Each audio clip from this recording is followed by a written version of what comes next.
नमस्कार विद्यार्थी मित्रांनो, आज आपण तलाठी भरती 2023ला विचारण्यात आलेल्या मराठी व्याकरणाच्या प्रश्नांचा भाग 4 पाहणार आहे आणि या प्रश्नांचा आपण स्पष्टीकरणासह अभ्यास करणार आहे। त्यामुळे जर तुम्ही येणाऱ्या तलाठी भरतीसाठी तयारी करताय आणि त्यासाठी तुम्हाला मराठी व्याकरणाची तयारी करायची आहे तर या PYQ सारखा दुसरा कोणता पर्याय नसेल। त्यामुळे या PYQ पाहण्यासाठी आपला व्हिडिओ पूर्ण पहा आणि असेच व्हिडिओ पाहण्यासाठी आपल्या चॅनलला सबस्क्राइब करा। त्यासोबतच मनामध्ये शंका ठेवताय की परीक्षा तर MPSC घेणार आहे, परंतु मग मागील वर्षाच्या पेपरचा काय उपयोग, तर लक्षात ठेवायचं आहे आतापर्यंत तलाठी भरती ही एकाच पॅटर्नवर होत आलेली आहे, पॅटर्न बदललेला नाहीये। त्यामुळे या ठिकाणी पुढे देखील MPSC कडून देखील हाच पॅटर्न स्वीकारला जाईल अशी अपेक्षा आहे, म्हणून आपण या प्रकारे मराठी व्याकरणाच्या PYQ प्रश्नांचा सराव करतोय।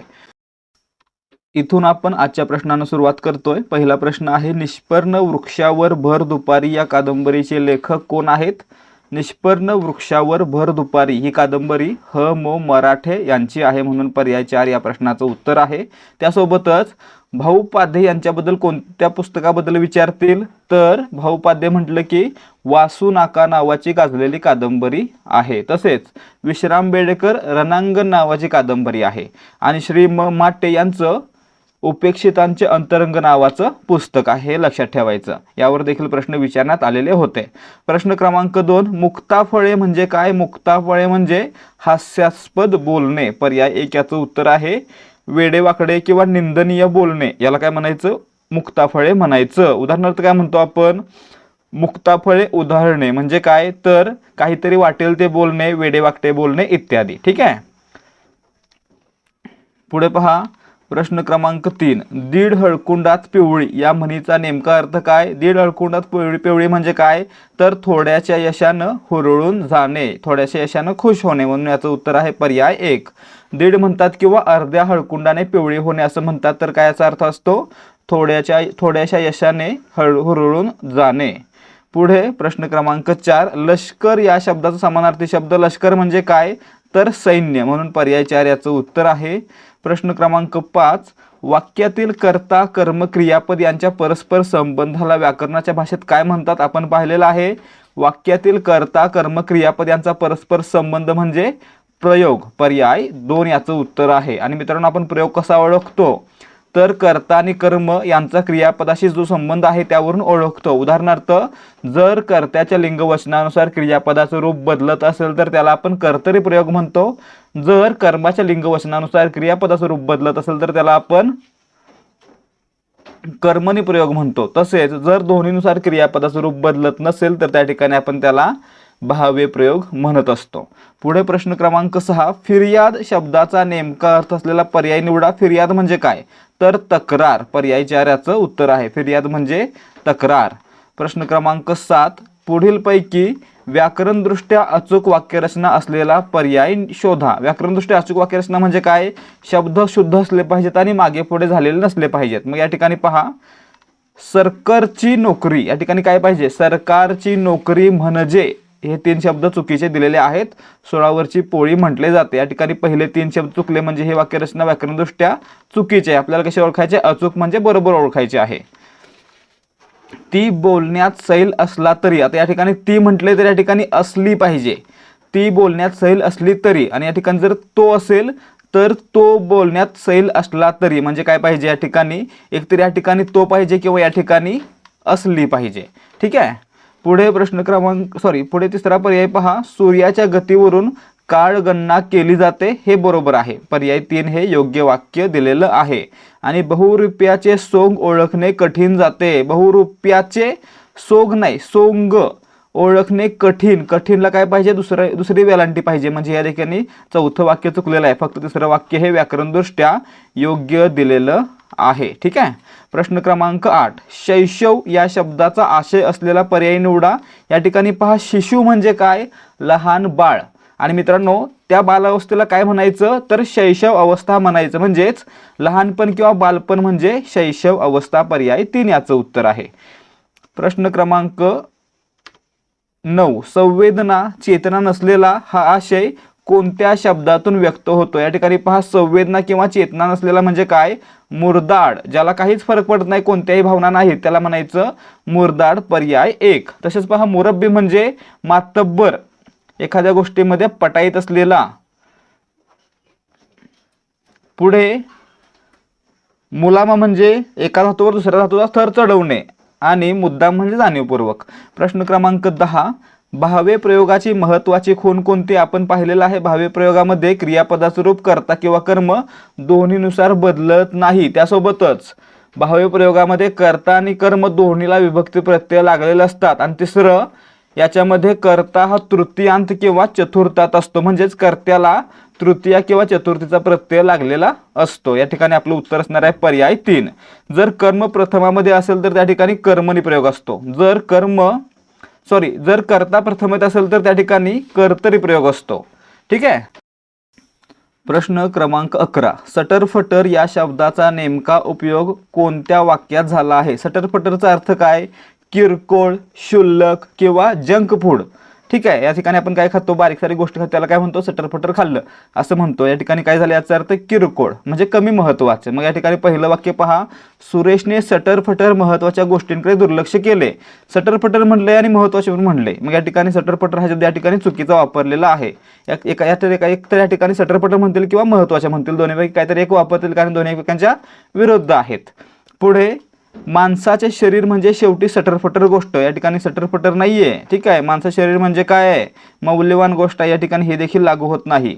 आणि सटरफटर अभ्यास करूनच परीक्षेत कायम चांगले गुण मिळतात असं पण नाहीये. किरकोळ अभ्यास करून परीक्षेत चांगले गुण मिळतील का? नाही. म्हणून या ठिकाणी चौथं वाक्य देखील चुकीचं आहे. मग आता राहिलं काय? दुसरं वाक्य पहा, काय दिलंय?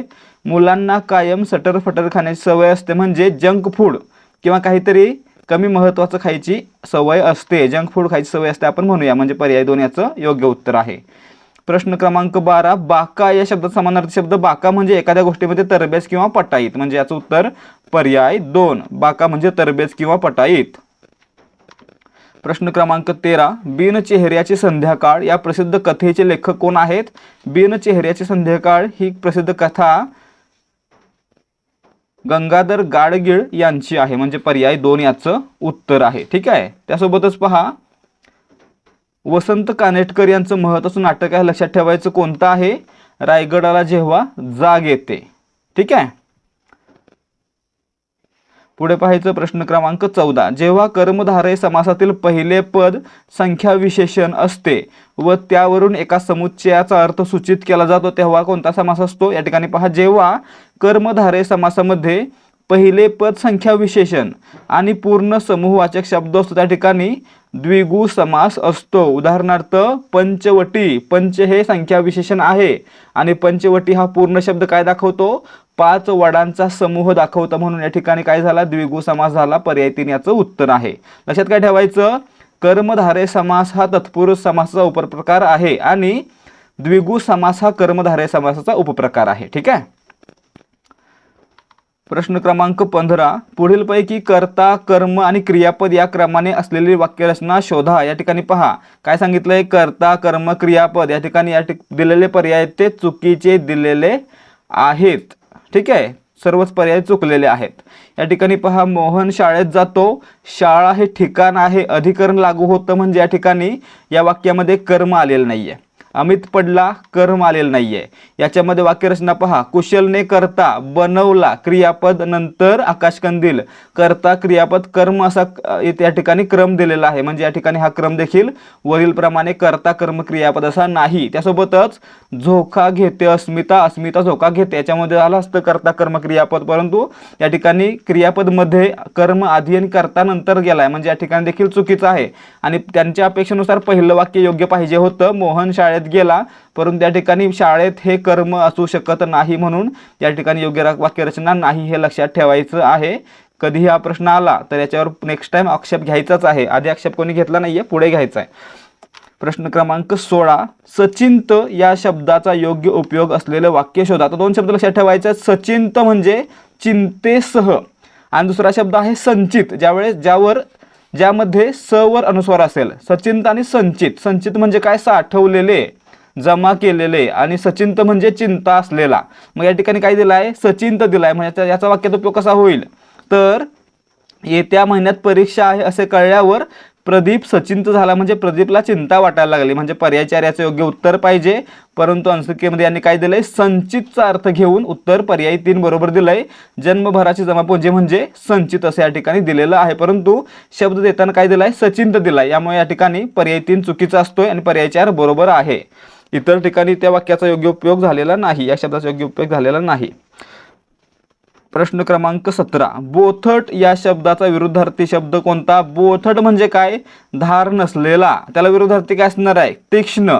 बोथट म्हणजे धार किंवा टोक नसलेला, त्याला विरुद्धार्थी तीक्ष्ण हा शब्द आहे, म्हणून पर्याय 4 याचं उत्तर आहे. प्रश्न क्रमांक 18, ओहोटी या शब्दाचा विरुद्धार्थी शब्द. ओहोटी म्हणजे काय, समुद्राचं पाणी कमी होणं, आणि भरती म्हणजे काय, समुद्राचं पाणी वाढणं. हा काय झाला, याला विरुद्धार्थी, म्हणून पर्याय 4 याचं उत्तर आहे. प्रश्न क्रमांक 19, अपकर्ष या शब्दाचं विरुद्धार्थी. अपकर्ष म्हणजे काय, खाली येणे. त्याला विरुद्धार्थी काय असणार आहे, वर जाणे म्हणजे उत्कर्ष. पर्याय 2 याचं उत्तर आहे. अपकर्ष म्हणजे खाली येणे किंवा ऱ्हास होणे, उत्कर्ष म्हणजे वर जाणे किंवा प्रगती होणे. पुढे प्रश्न क्रमांक 20, मोबदला न देता कामास जुंपणे ही भावना कोणत्या वाक्प्रचारातून व्यक्त होते? या ठिकाणी पहा, वेठी सुधारणे म्हणजे मोबदला न देता जबरदस्तीने काम करून घेणे, म्हणून पर्याय 3 याचं योग्य उत्तर आहे. प्रश्न क्रमांक 21, हादरणे या आशयाचा वाक्यात उपयोग झालेला पर्याय निवडा. हादरणे म्हणजे काय, तर घाबरणे किंवा धक्का बसणे, मानसिक किंवा शारीरिक धक्का बसणे.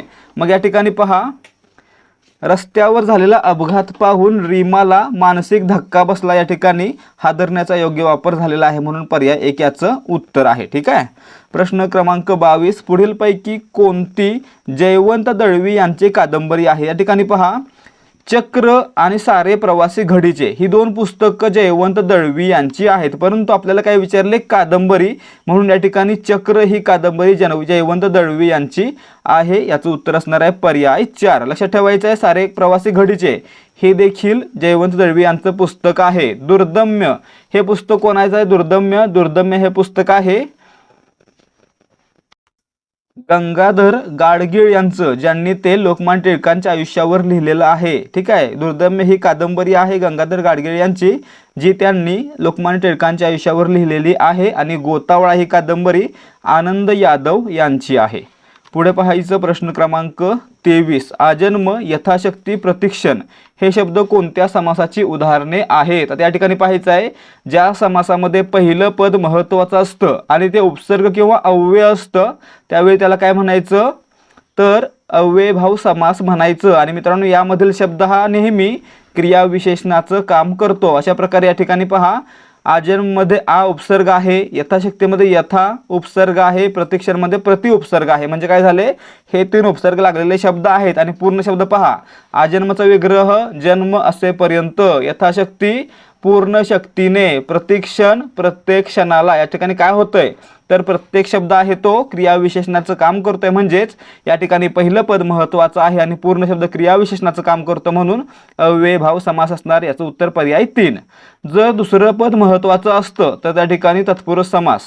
जर दोन्ही पदे महत्त्वाचे असतील तर द्वंद्व समास, आणि जर दोन्ही पदे महत्त्वाचे नसून तिसऱ्याच कोणत्या तरी नवीन पदाचा बोध होतो, त्या ठिकाणी बहुव्रीही समास.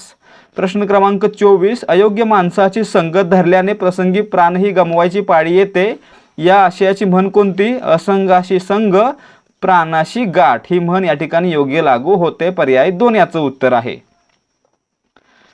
घरात शूर बाहेर नेभळट ही म्हण आहे. याचा अर्थ काय असतो? घरात बडबड करतो, घरात इतरांवर धाक दाखवतो आणि बाहेर जाऊन भित्रा बनतो. ठीक आहे, याला म्हणायचं घरात शूर बाहेर नेभळट. अल्पबुद्धी बहुगर्वी, कमी ज्ञान असणाऱ्याला जास्त गर्व होतो, असं या ठिकाणी या म्हणीनं सूचित केलं जातं.